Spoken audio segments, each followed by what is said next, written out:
মোবাইলটা হাতে নিলে স্ক্রিন অন হয়ে যাবে, পাওয়ার বাটনে চাপ দিয়ে স্ক্রিন অন করতে হবে না। আবার মোবাইলটা রেখে দিবেন, স্ক্রিন অফ হয়ে যাবে, পাওয়ার বাটনে চাপ দিয়ে স্ক্রিন অফ করা লাগবে না। আপনি যে পাওয়ার বাটনে এত চাপাচাপি করেন, যদি পাওয়ার বাটনটা ডিস্টার্ব দেয়, এই দামি মোবাইলটার কোনো মূল্য নেই। আজকে অসাধারণ একটা সেটিংস দেখাবো। ফোনটা হাতে নিবেন, অটোমেটিক স্ক্রিন অন হয়ে যাবে, আবার হাত থেকে রেখে দিবেন, স্ক্রিন অফ হয়ে যাবে।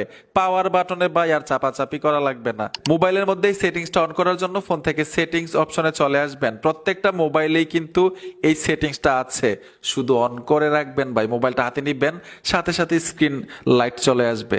আপনি এই পাওয়ার বাটনে আর চাপতে হবে না। এই পাওয়ার বাটনটারও কিন্তু একটা লিমিট আছে, লিমিটের বাইরে গেলেই এই পাওয়ার বাটন ডিস্টার্ব দিবে, নষ্ট হয়ে যাবে, তখন এই মোবাইলটার কিন্তু 12টা বেজে যাবে, ঠিক না? তো এই সেটিংসটা করার জন্য ফোন থেকে যখন সেটিংসে চলে আসবেন, উপরে সার্চ বক্স পাবেন, এইখানে লিখতে হবে রিচ টু উইক। আমি সার্চ বক্সে লিখে দিলাম রিচ